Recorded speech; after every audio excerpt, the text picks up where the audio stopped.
Okay, well, thanks very much. I'm Lauren Work, and we're going to talk about the 2021 NDSA Staffing Survey.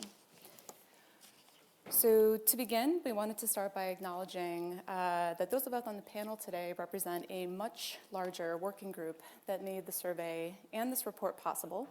And our full team is included here on the screen. And also extended thanks to you, the digital preservation community, for filling out the survey and taking the time to do so and providing us with your insight. So I want to take a quick minute to explain how the panel is going to work today, because we want to really maximize our discussion and audience participation. So we'll start by discussing report findings from the various perspectives and experiences on the actual panel, including around education, workforce development, and experience as digital preservation practitioners.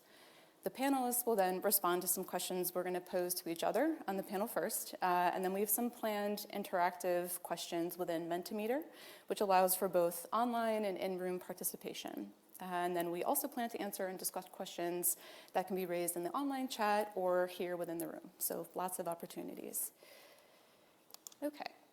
So I'm going to start with a little bit of a background to the 2021 NDSA Staffing Survey in case you haven't had the chance to take a look yet. The link is above me on the screen.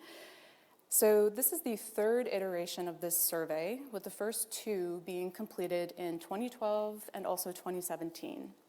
The 2021 survey underwent a pretty significant redesign, with the most important aspect being that this version actually collected responses from individuals, while the 2012 and 2017 versions focused on organizational responses. And this shift allowed us to do things like collect demographic information for the first time, such as gender and salary information, while also still allowing for data comparison across all three surveys.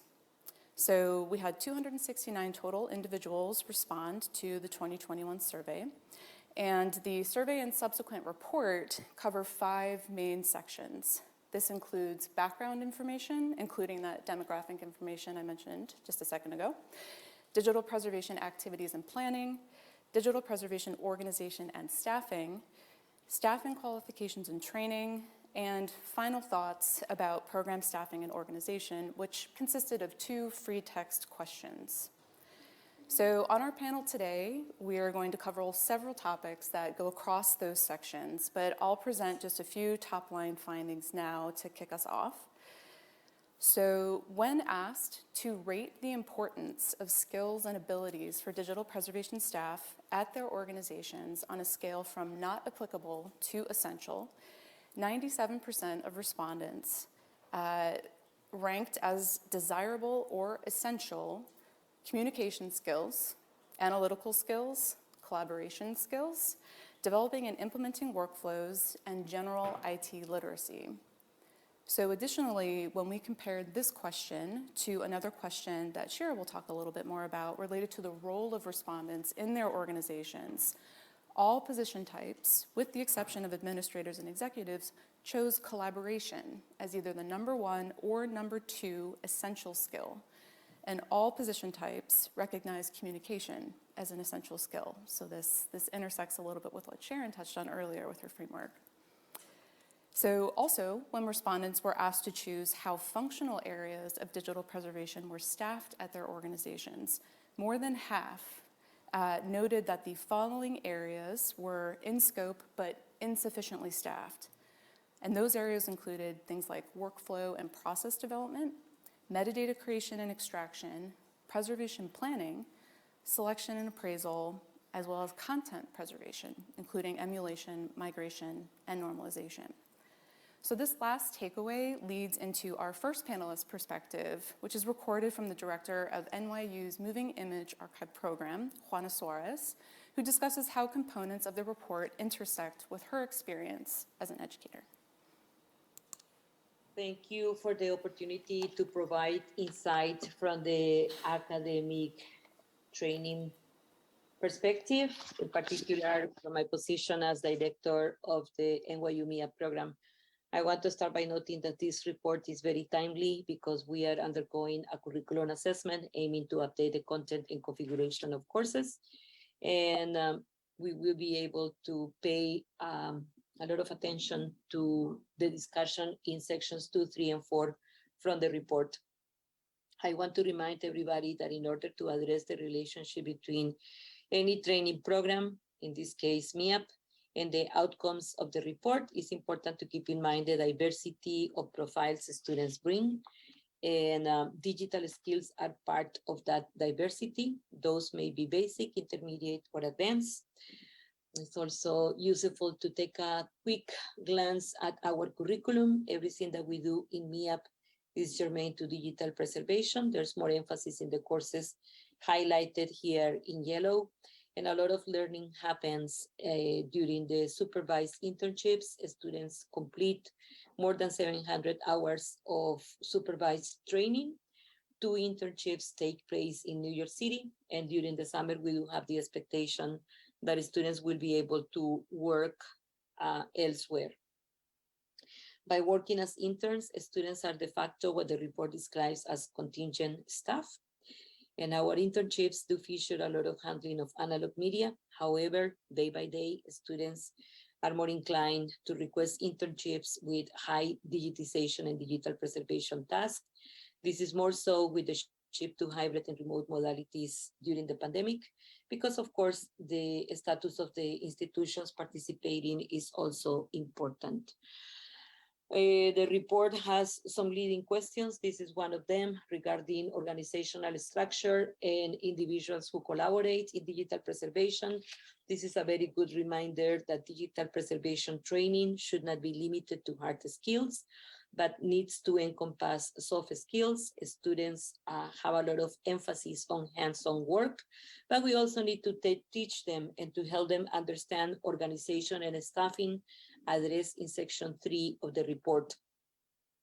When interning, students might not get a full preview of how hierarchies and decision-making balance between senior and junior administrators, and how this will shape prospective jobs, tenure, and opportunities for professional development. Most of the work of interns fits into the functional areas described on page 38. And students do not always participate in the creation of high-level documents. Students do a lot of work in documentation, but not always get involved in the policies areas described on page 21, except for many small and regional institutions where our students are often the first ones to address the need to create digital preservation policies and workflows. MIAP interns are always in high demand. We do place interns in all these institutions. I am underlining the ones that are more common.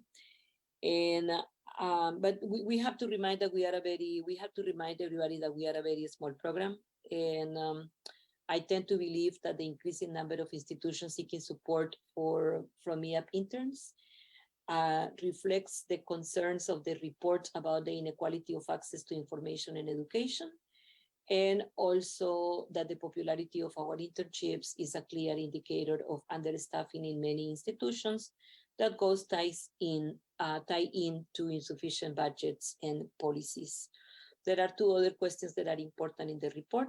One has to do with availability of training.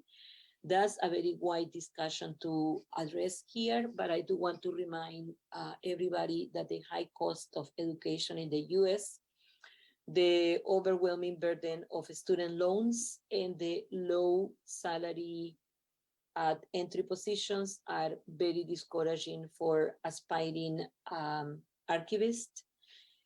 Digital archivist, and regarding demographics, that's a very wide category. I just want to emphasize that at the moment we are reassessing our demographic data in light of contemporary gender, non-gender, and transgender views in our societies. That's part of our current assessment. And that we partner with Pratt Institute School of Information to lead the DPOEN, and at the moment we are facilitating resources for Spanish-speaking communities because English is no longer the only language spoken in the US.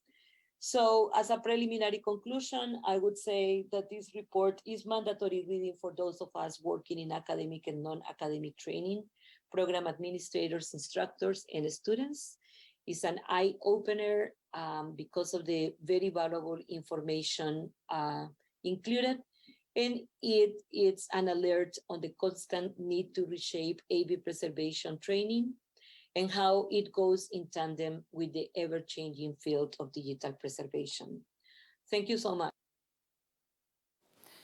Okay, and so with that, I'll also throw to Shira for an additional perspective from our panel here. Lauren, is this on? Can you hear me? Yes, on? Yes, okay, great. So one of the clearest trends to emerge from the survey data was perceptions of digital preservation we found seemed to shift according to respondents' roles within their organizations. So this was something that we were interested in exploring in the 2021 survey because it was actually one of the key findings in a paper that I co-authored that was published in the Journal of Contemporary Archival Studies in 2020 called What's Wrong with Digital Stewardship? Evaluating the Organization of Digital Preservation Programs from Practitioners' Perspectives. And this was a paper that Sharon referenced as well. In this paper, my co-authors and I sought to understand what was causing the high and rising levels of dissatisfaction that practitioners reported in the 2012 and 2017 iterations of the NDSA staffing survey. And I do just want to give a quick shout out to my co-authors on that paper, Carl Blumenthal, Julia Kim, Peggy Griesinger, and Vicki Rempin. Our paper observed a correlation throughout the interviews that we conducted with practitioners between their authority to implement and enforce policies and their overall outlook on digital stewardship. So in other words, the respondents' positionality within the organization seemed to have an impact on their responses and perceptions. This finding came up in our planning conversations as we were putting together the 2021 staffing survey.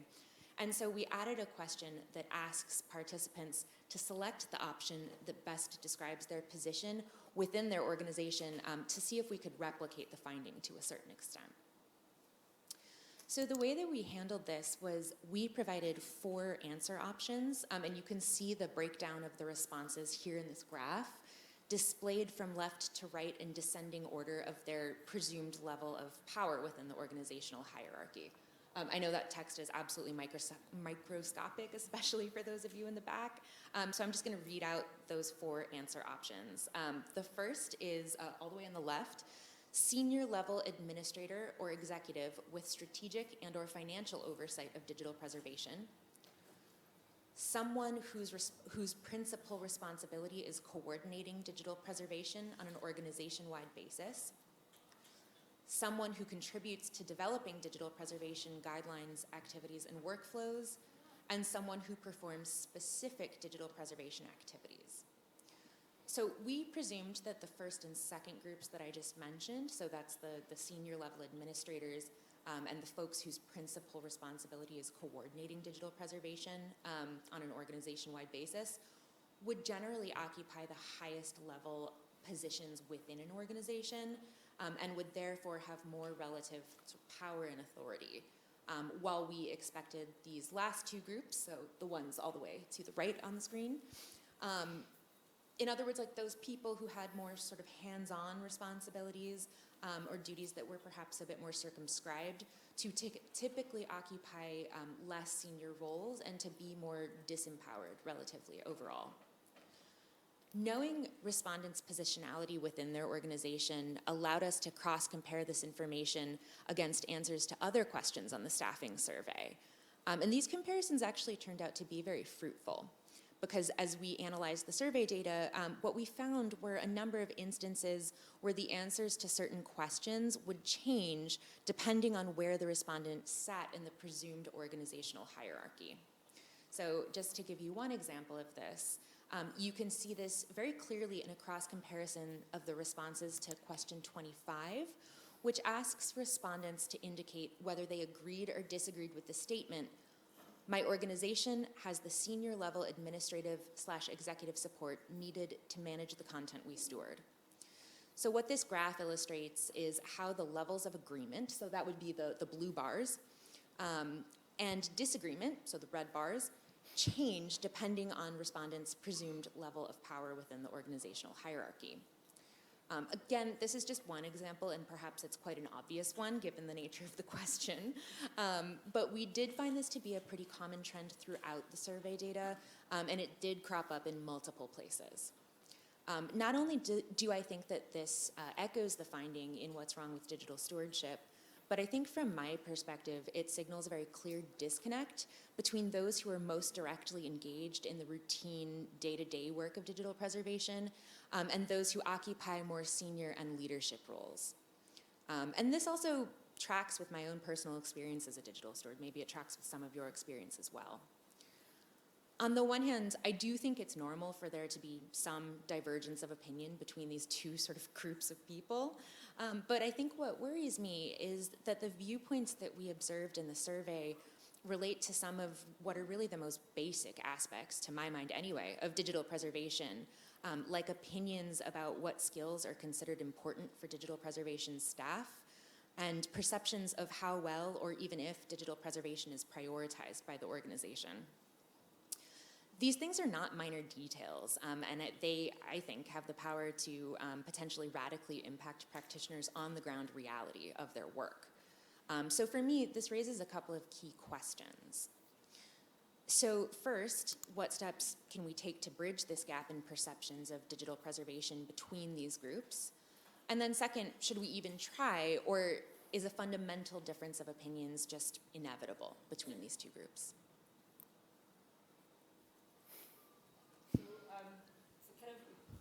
Format in response to what Shira's kind of covered there that's come out of the survey, this is an issue that we talk about at the DPC with our members often. That kind of disconnect and the difficulty in making the case for digital preservation and engaging senior executives, getting them to actually understand what is happening on a practical level. And I think that it's something that's definitely come out in the survey as well, that advocacy burden is one of the things that is kind of one of the key factors in leading to burnout for kind of digital preservation staff. So what can we actually do about it? And unfortunately, I don't think it's an easy question to answer. Our co-chair for this session, Sarah Middleton, and I run an advocacy training course every year for our members. This will be something we try to address. And I think a lot of it is about finding the way to express the message in a way that will actually kind of ring true with your senior executives. And it can be really hard to figure out what that's going to be. In the past, in my own practical experience, it was a gap analysis diagram where we showed where there was kind of massive holes in our workflows in terms of meeting good practice that ultimately got our senior executive team on side and got them to understand. But it's difficult to know what's going to work with your own staff.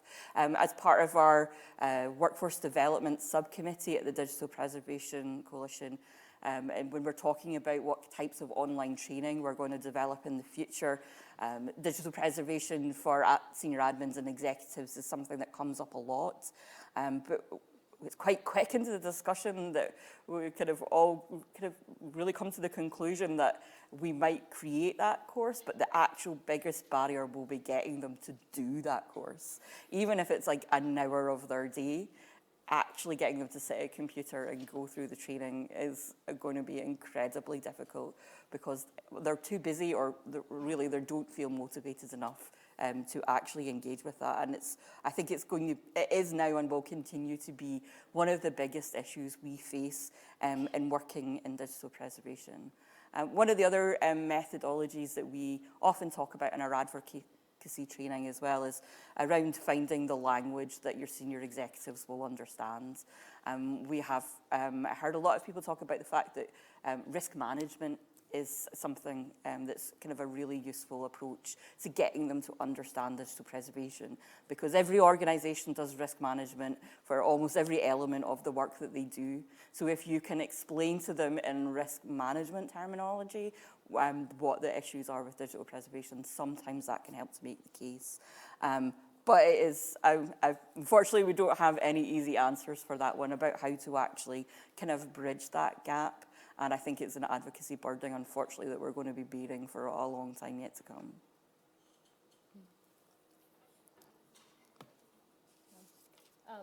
I thought another interesting way that these disconnects manifested in the survey responses was about position longevity. We had asked respondents if they agreed that their organization had the necessary digital preservation policies in place, and there was a very clear trend with those who had been at their organization the longest had high levels of agreement, and agreement steadily decreased, with those newest to their organization tending to disagree that they had the policies needed for digital preservation. I bring this up because I think the longer you're in a role or at an organization, the more you don't realize just how much policy and practice lives in your head or as spoken agreements between people, or it's been written but not reviewed or updated in years. And thorough, written, available documentation is something that I see as a way to bridge gaps between groups and develop shared expectations. It's also an opportunity to involve more junior staff in the process of updating and writing documentation, which can help to gain new perspectives and identify gaps in practices. Okay. And next up, Elizabeth is going to present a view of one of the other top findings from the survey as well. Yeah, so as Shira had explained, we considered the two role types: someone who contributes to developing digital preservation guidelines, activities, and workflows, and someone who performs specific digital preservation activities to be the two more junior level roles. Cross-comparing respondents' answers to questions about resourcing, particularly answers from people whose roles are performing specific digital preservation activities, some concerning trends were evident.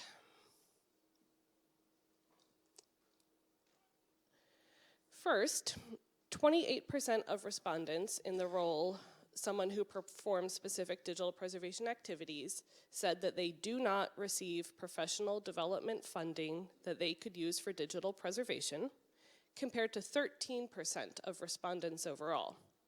Additionally, 13% of respondents in this role said they don't have access to the training they need to steward the content that their organization has, compared to 4% of respondents overall. I think these numbers are telling, and as you engage with colleagues in person or virtually this week, think about the people who contribute to digital preservation, but whose perspectives and experience are not represented because of organizational barriers to accessing such opportunities. I'd be remiss not to note that this conference has done an excellent job at making funding opportunities available geared at those who would otherwise not be able to participate. When you return to your non-conference spaces, I urge you to continue to think about how these issues manifest in your local context. I also want to talk about contingent staffing. In the survey, we framed contingent as a position with an end date, including interns and student workers. Survey respondents were asked to indicate how many contingent staff worked in each of the 4 position types at their organization. While the majority of respondents reported no contingent staff in any of these 4 positions, 36% of respondents reported 1 or more contingent workers in the someone who performs specific digital preservation activities role at their organization. The prevalence of contingent staffing for the work that typically pays the least and is likely to attract recent graduates who, at least in the United States, likely have significant student loans, concerns me. These are the same survey respondents who feel like they're not given enough funding or access to digital preservation training that they need to do their jobs effectively. And I worry that this creates a cycle that's hard to break. You need to get the training in order to get the skills, in order to get the job that hopefully isn't contingent. So my question is, what actions can we take to better support junior level and or contingent staff? And I'm going to go ahead and respond with a few thoughts of my own to that. I think that everybody who's sitting in this room right now, just by virtue of being here, whether that travel is self-funded or supported by your organization, is in a relative position of power. And I am sure that all of you have colleagues who work on various aspects of digital preservation at your organizations who couldn't be here, who weren't supported to come for any number of reasons. And so I would really challenge all of you to think about what individual actions you can take to give assistance to those colleagues. I think often this can be something as simple as providing opportunities that they might not otherwise get. If you're invited to present, for instance, on a panel, maybe ask one of those colleagues to join you and present alongside you. That's not compensation. That's not the same thing as training opportunities that they're being denied. But at the same time, that does provide them with some opening and some sort of leg up, I suppose, in the professional development world. And I think that there are other things that we can do through mentorship individually to kind of fill those gaps that institutions have created by failing to support the people who are most junior at that organization. I also wanted to bring up a couple of really important fellowship models that have existed in probably like the past decade or so. One is the National Digital Stewardship Residency Program, which was primarily in the US, and another was the Polanski Digital Preservation Project in the UK. I think these two fellowship model programs were really successful at targeting junior level, or not junior level, but really like brand new professionals who are entering the digital stewardship space and providing opportunities for them by embedding them within a host organization to take on basically stewardship of digital preservation projects with a mentor in place. These were incredible opportunities that existed for a short period of time. They had a very strong track record, I think, of placing their alumni in influential roles. I'm biased because I was a participant in one of the NDSR programs. But, you know, these programs are very resource intensive to get off the ground. They really require a lot of overhead and planning. And I don't really know that it's a sustainable model to kind of look to necessarily, but I do think it's a really important one to bring up because I don't think that anything has come along to quite replace the experiences and opportunities that those programs have provided. I also did want to mention and give a shout out to a really wonderful resource that some of you may or may not be familiar with. It's called Best Practices for Archival Term Positions. It's available on OSF, and it was created by the Term Labor Best Practices Working Group. This basically, it's a document that presents best practices for administrators, hiring managers, and supervisors to put into action when planning for and employing archival term positions. And although it is geared to a kind of archival context, I do think a lot of what this document contains is really relevant to supporting junior level staff and people who might be in contingent positions. So those are just a few kind of scattered and semi-connected thoughts about what we can do to better support junior level and contingent staff, but I would love to hear from all of you later in the Q&A whether you have any thoughts about other ways we can support these groups of people. Absolutely. Okay, on to Sharon for your perspective.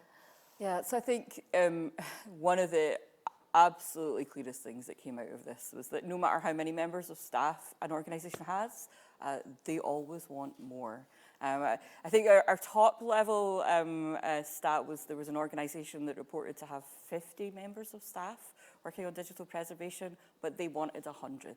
So lots of people were looking to double their staffing capacity.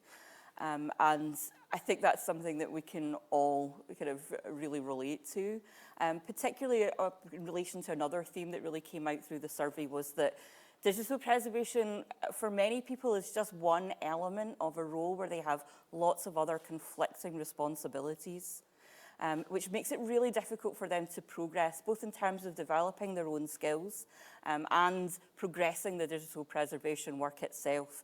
And anecdotally, we hear lots of stories about people who really kind of are on the verge of feeling burnout of working in digital preservation, who feel constant frustration about, as we mentioned already, that advocacy burden that they have to do, that they can't manage to make any progress going forwards. That if they could just have a dedicated role to digital preservation, this would make all of the difference. So the graphic I wanted to share today was looking at the results from questions 24, 25 and 27, which was really kind of bringing home that need for digital preservation staffing. So we asked people asked them to kind of from a scale of strongly disagree to strongly agree, how they felt about a variety of statements around having executive support that they needed, around having a digital preservation implementation that worked well, and whether they had the staffing they actually needed to manage the digital content in their care. And that's the kind of order you see them on the screen here. So you can see it's a clear move towards the greatest dissatisfaction is around current staffing levels, that the vast majority of people who have replied to this are saying that we do not have enough staffing and we need more. And I'd like to share some of the quotes we had to question 35 from the survey, which was asking our respondents, what is one thing your organisation could do to improve digital preservation? So up first, hire an actual permanent member of staff devoted to digital preservation and empower that person to implement policies and workflows. And that was, again, another key theme that came out, that frustration at the lack of control over what we're doing in digital preservation. Another respondent said, have a staff member whose primary responsibility is digital preservation, to hire a digital preservation expert, and to invest resources to create dedicated digital preservation positions. Another respondent said, we're stretched so thin, and increasing staffing or distributing the current workloads across a few more people would make the difference. Staff are taxed with many demands on time, and giving staff doing digital preservation work more time to do the work is what's going to make difference. At my organisation, digital preservation activities are always collateral duties for someone with other major areas of responsibility. Digital preservation will continue to suffer until we are able to dedicate staff who are solely or primarily focused on digital preservation activities. So this is a really strong theme coming out of this, and it's definitely something I've experienced in my own career. Before I worked with the DPC, I was a digital archivist, and I was also the only archivist working at my organisation. So while I was there to be a digital archivist, I was hired theoretically to work primarily on digital archives. I found myself working in the search room, helping with store moves, managing the project to redevelop our cataloguing system. So reality, even though on paper I was there to work on digital preservation, I was probably spending at most 50% of my time on it. And I think that's one of the key problems that we have at the moment, constantly be pulled in so many different directions. So I think the question that I would like to pose is really, how do we make the case for enough, if that's ever going to be possible, dedicated digital preservation staff? Right. Yes, I am very excited to answer this one because it includes one thing that we've shared already today is please, step one, share this survey. Share it with your executive level and administrative staff. Share it with everyone that works at your organization that might touch, I think, digital preservation. We probably made a couple of points today that probably sound familiar, but I think having a report, having a way to back it up, like Sharon had talked about previously, doing gap analysis, these are numbers, these are points you can share with folks who may need a report to come about to some decisions. Additionally, to add to this case of making, for enough digital preservation staff, there was another data point in the survey that spoke to my experience as well, just to how many in the field are doing. And this was question 28, where we were also asking about digital preservation development opportunities that are available internal to people's organizations. So a development opportunity provided by an individual or group that may work at your organization, because we were curious about this. So the top response to this was none, probably not too surprising, at 44%. But this was closely followed by respondents indicating that they had actually been the ones to provide this one-on-one or group environment training at 42%. So I bring this up because there's been a lot of really good points that we've made on the panel, and I think when you explore the report that you'll find is that while education and outreach is really an important component of what we do, this additive nature of everything that digital preservationists and archivists who often have digital preservation responsibilities, it adds up to an unsustainable picture. So especially taken with what Sharon had just pointed out as well.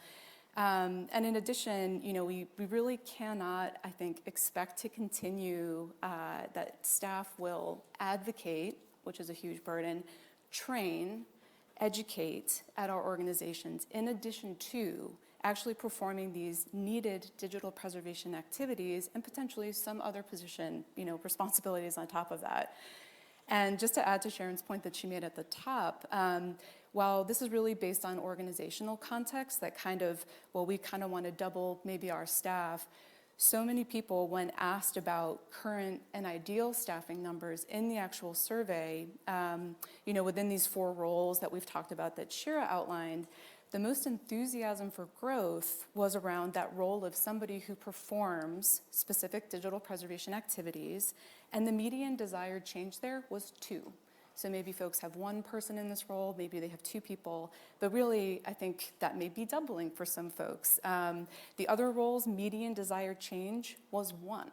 So I think a lot of people they are doing a lot, they know they can do a lot, but we need more people, and I think for a lot of folks, their current context, that would be doubling that +1, desired change. And I'll also add that the administrator and executive role, I think for probably multiple reasons, that median desired change was 0. So we're kind of seeing this reflected through the points we've made on this panel with what staffing maybe looks like. People aren't asking for huge staffing number increases. Again, I think it's based on your organizational context, but what the report tells us is that it is pretty clear that staff need to be actually dedicated and supported in that dedication fiscally, organizationally, that's time.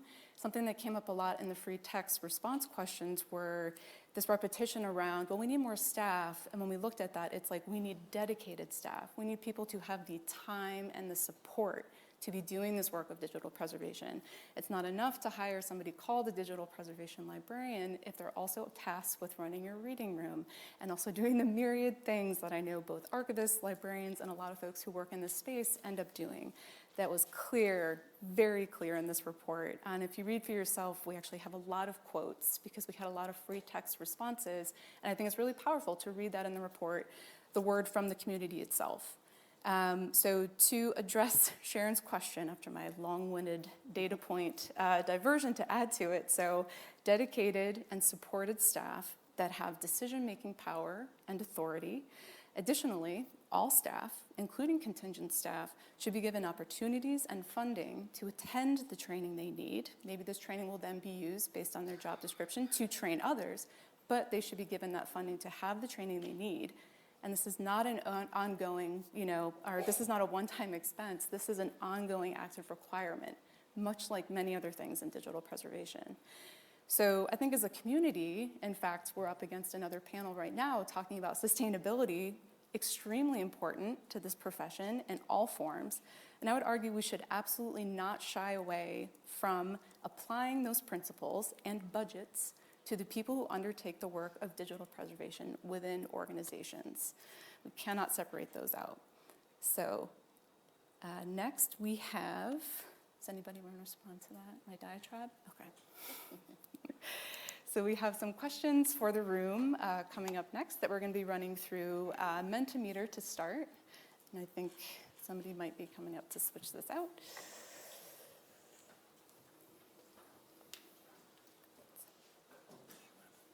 Yes, this one. Okay. So if you go to Menti, I'll pull that up in the browser. So there's a QR code there for you to see, and 45430122 is the code. We've got a couple of questions that looks like folks, have started to respond to already.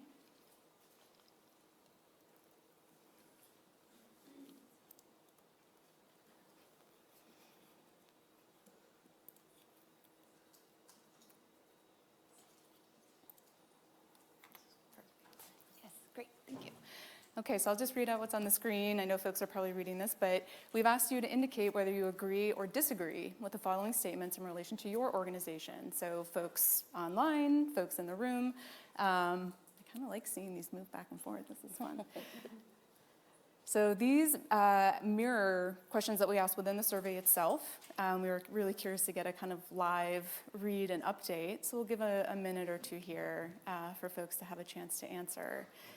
And this is interesting to see because I think we're seeing maybe some similar patterns based on the actual answers in the report. So in some ways that's good, just confirmation. Okay, so a number, right now it looks like we've got digital preservation at a high priority. That mimics the kind of positive response. I think a lot of people are like, yes, we know this is a high priority.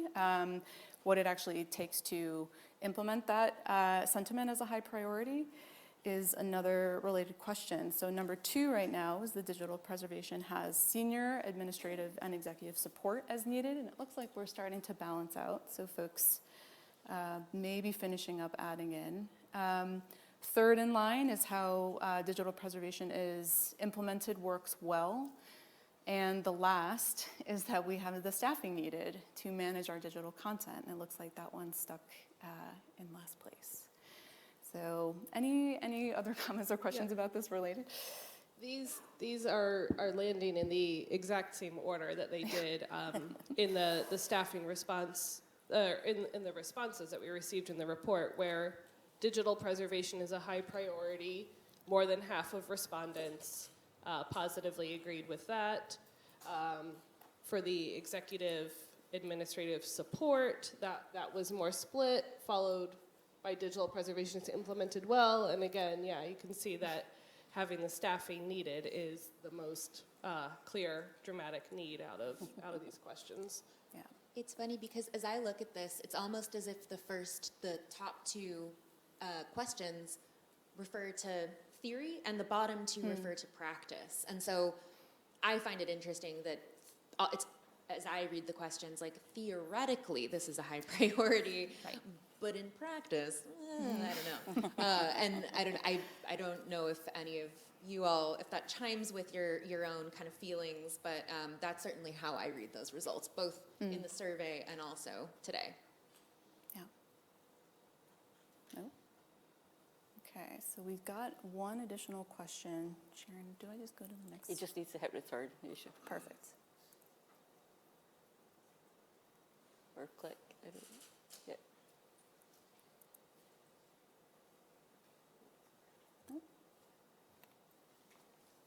Let's go to the next. Okay, perfect. Okay, next one is, thank you.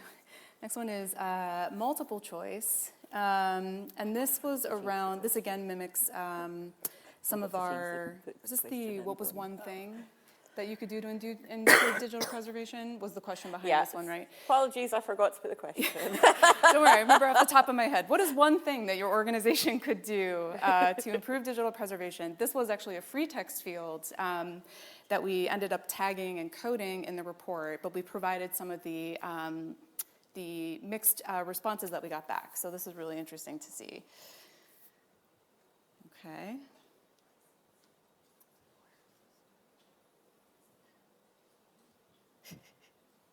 I'm seeing hire dedicated staff and give staff time and job support are currently our top 2, also very related to staffing.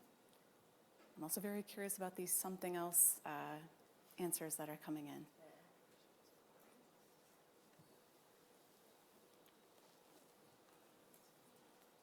Okay. I think we had about 96 responses last time, and we're ticking up toward that.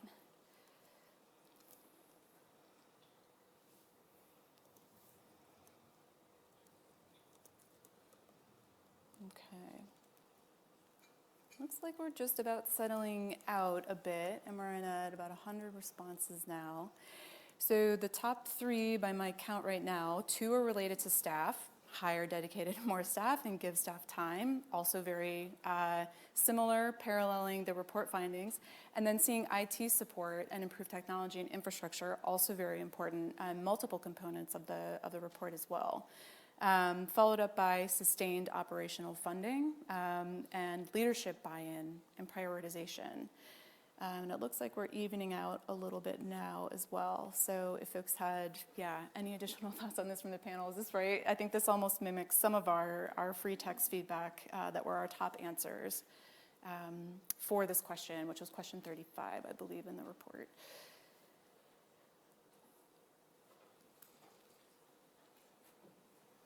Yeah, I think you've got it up there, Elizabeth. I think this reflects relatively closely what we found on the survey, that the staffing issues again came up as the most often quoted answer to this. What's the one thing that we could do around both these issues of hiring dedicated staff or giving staff more time to focus on their jobs? So kind of, again, it's such a strong theme right the way through the results that we got from the staffing survey. Yep. We are definitely interested to hear about something else though, so if anybody answered that and is willing to share, then please put your hands up.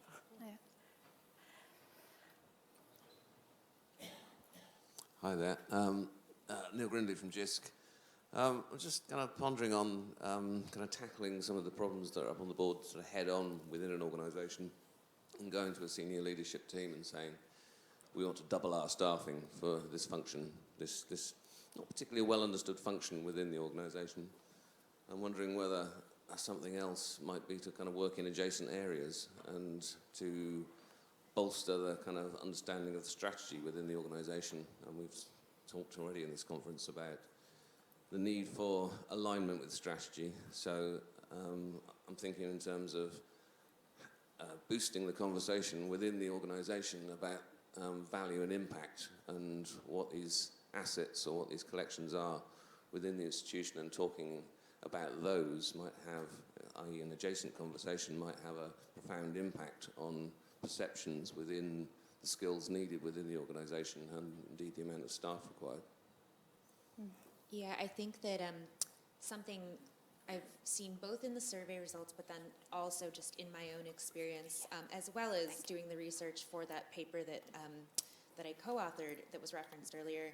I think a pretty common occurrence is that there are organizations can tend to be quite siloed, and so I think often there are different people throughout an organization working on different aspects of digital preservation, but their work isn't coordinated often, and is not in alignment as you suggested. And so I think that that's something else, that alignment piece is really key. And I think oftentimes I've heard it's not so much that there needs to be another person dedicated to doing this work, but it's simply how the work is organized and what that looks like in practice, and getting people to talk to one another and coordinating a strategy that would actually leverage the existing sort of human resources to do that work in a way that's more effective and more efficient and productive. I think I'll go back to the example I gave earlier about getting traction with senior executives in the organisation that I used to work for, about when we presented them with some really kind of like graphical demonstrations of our workflow processes and where there were gaps, and actually developing those gap analyses and those illustrations. It was a collaborative thing between myself and our deputy head of the IT department. And I think out of everything that I did when I was in that role, managing to foster good collaborative links with the IT department was the most important thing to making progress. And having then both our combined voices when presenting those gap analyses to the senior exec made it so much more of a persuasive argument. So I think, being able to bring in other elements of the organisation, as Neil suggested, and being able to kind of approach from multiple directions sometimes going to be the most successful thing that you can do, and it really adds weight to your arguments. Dan Noonan, Ohio State University. Great work by NDSA yet again. First a comment, and then I do have a question. I would agree with what Shira was saying about that first Menti question of kind of the theory versus practice. The other thing I would note, though, is that like in my position is created because of a high level identification of a need and a high importance. But then there's the rest of the organizational prioritization of all the other things the organization does, and how do you fund that? So that's, you run up against that constantly of making the argument. Right. So the question I do have, though, relates more to the notion of,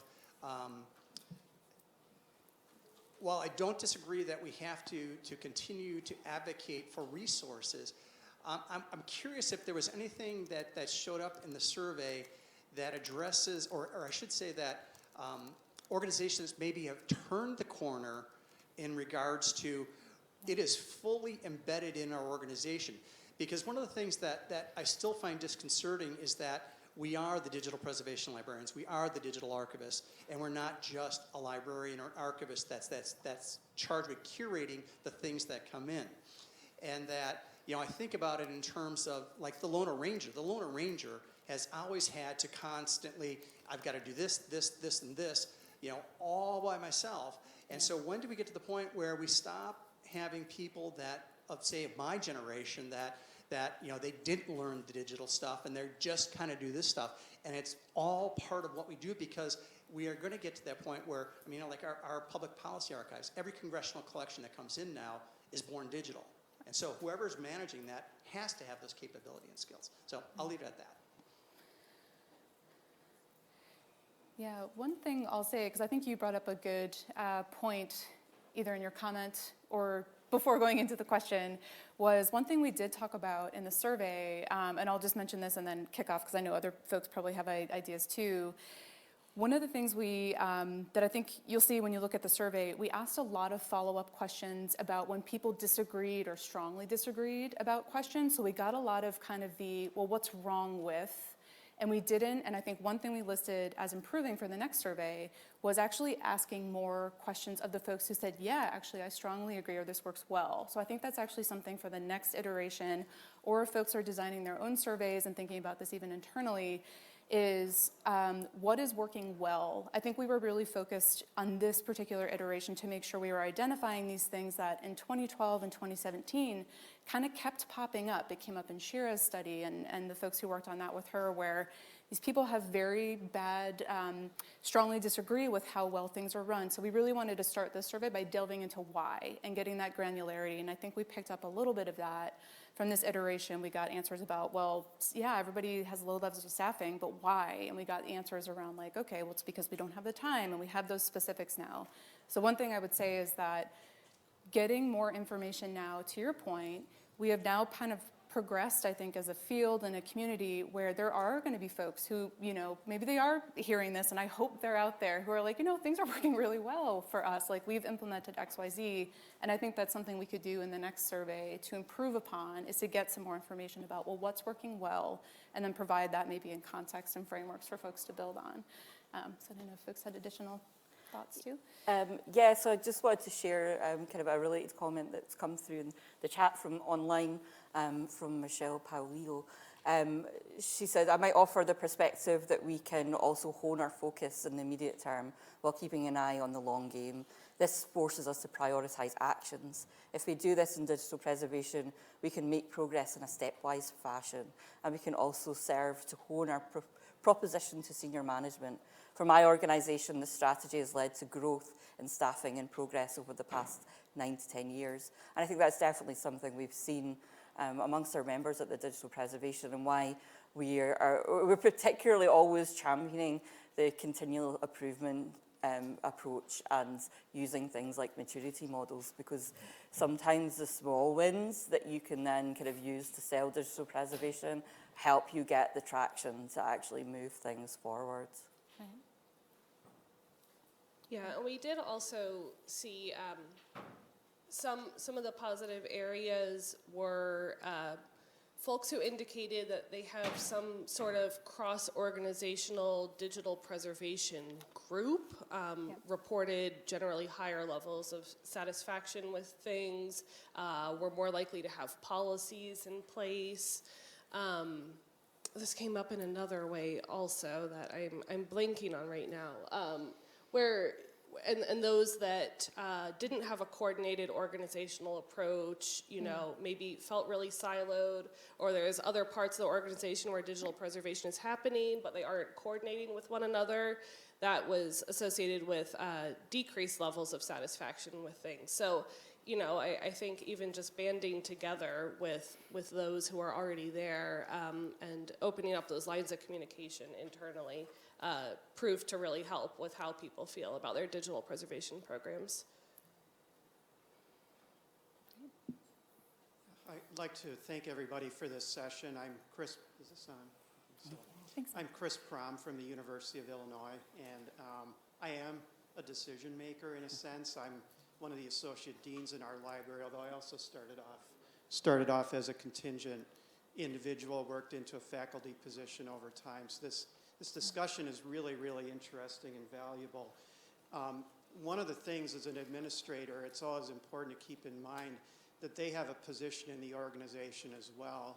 And it's often not quite as powerful as people think it is, right? So in my case, I have a budget of $25,000 that I personally manage every year. But we have a decision-making process to balance off these types of needs that Dan was talking about. Libraries and archives are the primary locus right now in which society is figuring out how to do digital transformation correctly. Most other industries have already done this. They've shifted away from the tangible. We cannot and must not do that, but we have these other needs to fund at the same time.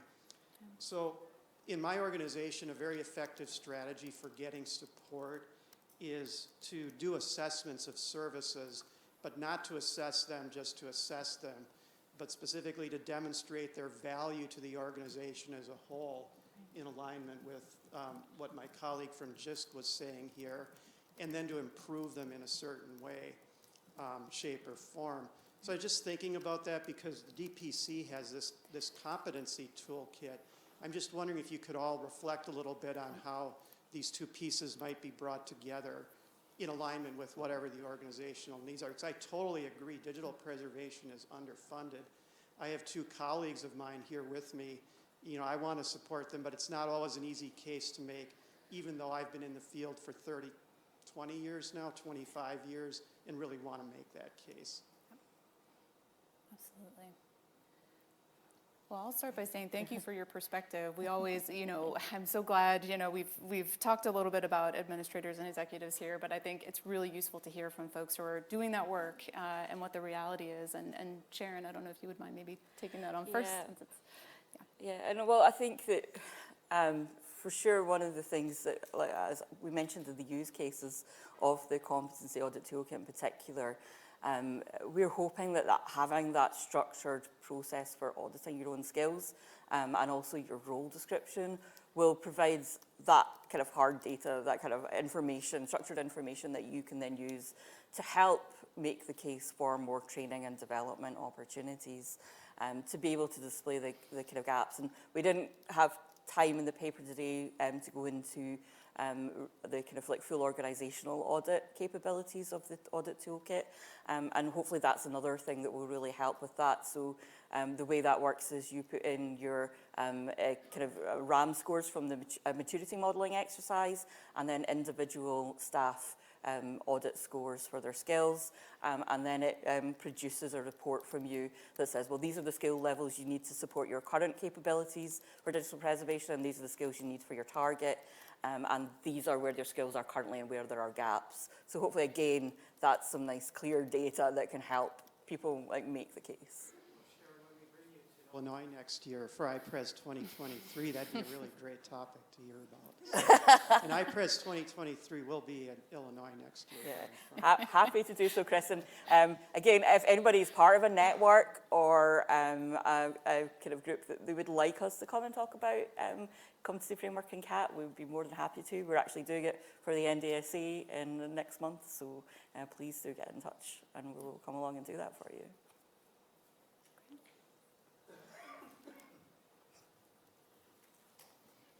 I think we'll wrap up now. If there are no further questions, I'll just pause to see if any more come through on Slido or there's anything else, burning questions in the room. If not, we'll say thank you very much to Lauren, to Sharon, to Elizabeth, to Shira and to Amy. Please join me in giving them a huge round of applause.